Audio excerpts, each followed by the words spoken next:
Hello, welcome back to All This Math. Here with Assata. And today, I'm going to be producing fractions. Make sure you like, comment, and subscribe, and share the video. All right. So, Assata, read letter A. What fraction is that? 9 over 6. All right. First thing, this is what I would teach her. We don't want to say 9/6. 9/6 actually has no mathematical value, right? As a fraction, what this is the numerator tells us how many of the denominator or denomination we have. Since our denominator is a 6, that means we're dealing with sixths. Sixths is always difficult for me to say, so I have to say it slowly so it doesn't sound weird. Sixths. How many sixths do we have? We have 9 of them. So we say 9/6. 9/6. So try that again. What is this right here? 9, 6. Right. 9/6 means nothing, right? It just means you have a 9/6.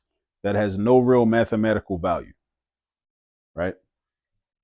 Even though we know what you mean, right? We know what you mean. I know somebody's going to say, well, you know what they mean when they say that. I know what I meant. Yeah, you're right. I did know what she meant when she said that. But I want her to be more precise, right? All right. Now I want you to read letter B. What does letter B say? 39. Hold on. 39 12. Right. We have twelfths. The denominator tells you what denomination you have. So we got twelfths. We got an object that's divided up or broken up into 12 equal parts. So we got twelfths. And then how many of them do we have? We got 39 of them. All right. Just like in letter A, we had an object divided up into 6 equal parts, right? 6 equal parts. Imagine like a cake, right? Even though you shouldn't eat too much cake because cake has a lot of sugar in it, right? Too much simple carbohydrates. You want complex carbohydrates, right? You don't want a bunch of simple carbohydrates because then you're going to act simple. All right. So, but anyway, find you a healthy cake and imagine that cake was divided up into 6 equal parts, right? Or broken up into 6 equal parts, and you have 9 of them, 9 slices. All right. That sounds weird. But we're going to talk about that in a moment. Aside of read letter C. What does that say? 88 48. 88/48. So we got another object. Or it could be a group of people, right? Divided up into 48 equal parts. 48 equal parts. Because our denominator is 48. Our denominator tells us how many equal parts we have all together, right? And then the numerator tells us out of all those equal parts, how many of those we're focused on, right? So out of 48 equal parts, we're focused on 88 of them. Now, Asada, what's the word, what's the term, what's the mathematical term to describe these types of fractions? Fraction. We already know they're fractions. What type of fractions are they? Improper. They're improper. Now, I was having a conversation with Asada before we started recording the video, and I asked her if she knew why or what makes an improper fraction improper. She didn't really know. So I'm going to educate her, and I'm going to educate you at the same time. Because a lot of people say, well, it's improper because the top number or the numerator is bigger than the denominator. Yeah, that's true. But what does that really mean, though? Like somebody could say, so what? Right? What you mean? Right? Why? What's so improper about that? All right. So what makes it improper is that, again, get back to the definition of a fraction, right? We talked about what does the denominator represent? What does the numerator represent? The denominator represents how many equal parts we have all together. Notice what I just said, all together, like total, all together. So in letter A, we got all together, how many equal parts? 6. We got 6 equal parts. The numerator tells you out of those total equal number of equal parts, how many of them, how many of them, how many of them we are focused on. So our numerator is 9, right? So that means we're focused on 9 equal parts. But how can we focus on 9 if we only got 6 altogether? How does that make sense? Does. Exactly. That's what makes it improper. That's what makes it improper. How can you focus on 9 of something when you only got 6 altogether? Right? It's like if you only had $6, how can you focus on having $9? You can't focus on having $9. You only got $6. Now think about it. the way it looks like visually is like this, because some of us are visual learners, right? So I'm going to draw a picture. So let's say we got let's say we got an object. It's broken up into 6 equal parts. We got this rectangle. So I'm gonna break this up into 6 equal parts. So I'm gonna draw a line down the middle. I got 2 parts. And then each of these parts, I'm gonna break them up into 3. I got 1, 2, 3. 1, 2, 3. So I got 6, right? 1, 2, 3, 4, 5, 6. And I need 9 sixths. So if I need 9 sixths, what we do is we want to draw 9, we want to shade in 9 of those parts, right? So what I do is this. I shade in 1, I shade in 2, I shade in 3, I shade in 4, I shade in 5, I shade in 6. What happened? I'm all out of spaces. I'm all out of pieces to shade in. But I need to shade in 9. I only shaded in 6. So when that happens, what you got to do is you got to draw another object. You have to draw another object, right, Assata? So you draw another rectangle, same size rectangle, divided up into 6 equal parts, like this. Now, I need to focus on 9 of these. So I need to shade in 9 of these. I already shaded in 6. How many more I need to shade in? 3. I already shaded in 6, so I need to shade in 3 more. Why? Because 6 plus 3 equals 9. 9, right? Where are they going to come from? A whole nother new object. 1, 2, 3. So what makes this improper is that the numerator is bigger than the denominator, true, but we can't focus on more than what we have altogether in one of the objects. So it forces us to draw at least one more object. Sometimes you might have to draw 2 more objects, or 3 more objects, or 4 more objects, or 5 more objects, or 6, or 7, or 8, or 9, and divide them up the same way we divided up the first one. All right.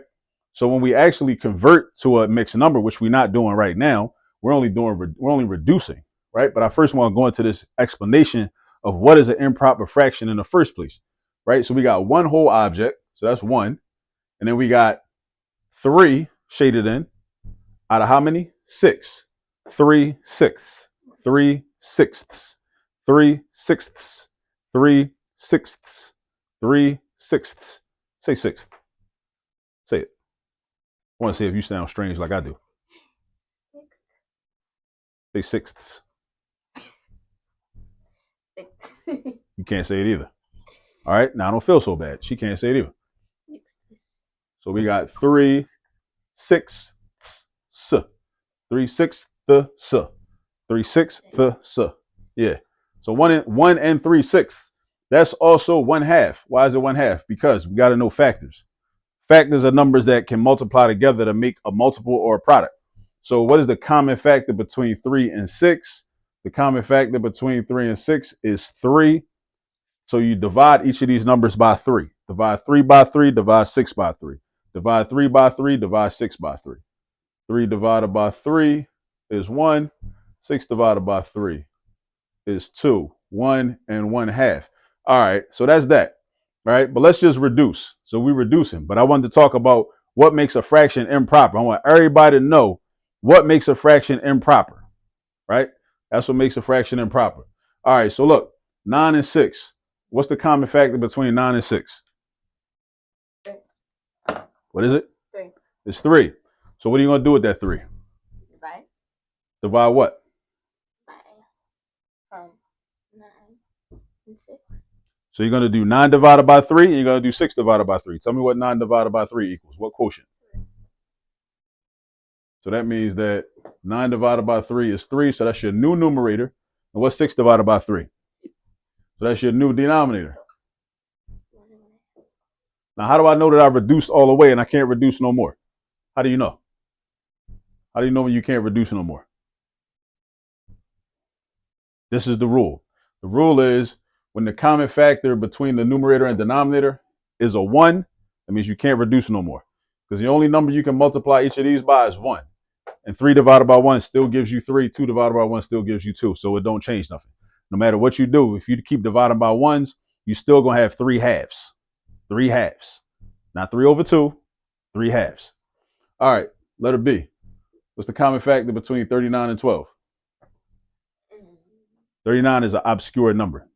Nobody uses 39 in real life. 39 be chilling, minding his business. Don't nobody mess with 39. Wait, yeah, 13 times 3.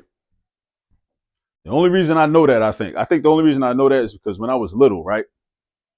Before we moved to Baltimore, right? When I was real little, right? And I used to watch Sesame Street on PBS, right? And shout out to PBS because I'm featured in Journeys of Black Mathematicians. Good job. Don't be jealous. Nobody's jealous. Don't hate Good job. because I'm on TV. Continue. Don't hate because I'm on TV, right? Don't do that. Good job. Hating is not good for your complexion. It's not good for your skin. You know, it's not good. Can you continue? It's not good. It's not they good don't for you. want to hear you talk. So anyway, shout out to PBS because me and Dr. Dante Ryan are featured on Journeys of Black Mathematicians playing on PBS all February 2025. All right. But in New York, PBS was channel 13. So I used to remember 13. So 13 was like a weird number, but I remember it. And then I learned multiples of 13. 39 is a multiple of 13. So what is the common factor between 39 and 12? Because 13 times 3 is 39. What? It's 3. The common factor between 39 and 12, well, I should say the greatest common factor, is 3. So what's 39 divided by 3? 13. So that's going to become 13. And what's 12 divided by 3? 4. So we got an object divided up into 4 equal parts, and we're focused on 13 of them. We used to have an object divided up into 12 equal parts, and we were focused on 39 of them. So what happens is, I really need to draw a picture to really show what happens. But we had an object divided up into 12 equal parts, and we had 39 of them. So we would have had to draw, let me see, 1, 2, 3, 4, 5 objects, like 5 rectangles, right? In order to have 39 accounted for, because I'd have 12, and then another 12, and another 12, and another 12. So we'd have 48 altogether, because 3 objects broken up into 12 equal parts would be 36 altogether. But we need 39, so we'd have to do 4 objects. All right, but anyway, 13/4 is that because the common factor between 13 and 4 is 1. All right, and then 88/48, what's the common factor? The greatest common factor. 8, you sure? Okay, let's see if she's right. What's 88 divided by 8? Okay. Yeah, 8. What's 88 divided by 8? 11. 11. What's 48 divided by 8? 6. What's the common factor between 11 and 6? There always is 1. 1. 1 is the common factor. When 1 is the common factor between the numerator and denominator, there's a term for that in mathematics called relatively prime. Relatively prime, right? Relatively prime. If the two numbers only have a common factor of 1, that means those numbers are called relatively prime. They're not prime numbers, but they're relatively prime, like compared to each other, right? Meaning they share a common factor of 1. Because 6 is not a prime number. 11 is a prime number, but 6 is not a prime number because 6 has 4 factors. So 6 couldn't be a prime number. 6 is composite. 6 is a composite number, right? So we got 11 sixths. 6 the s. 6 the s. Sixths. All right, so 11 6. All right, so this is how we reduce fractions, even if they're improper, right? But I want you to make sure you know what an improper fraction is. I want to make sure you know how to talk intelligently about what makes it improper. Like, why is it called improper? What's so improper about it, right? And that's that. So go practice. Practice reducing fractions. Where are you going? I'm leaving. This girl. Anyway, yeah. Practice reducing fractions and make sure you recognize improper fractions. Make sure you know the factors of your numerator and your denominator so you can find your greatest common factor. Make sure you know your multiplication facts, because if you know your multiplication facts, then it's easier to figure out what the greatest common factor is. All right. I got to roll. I got a tutoring session to get to. I'll see y'all later.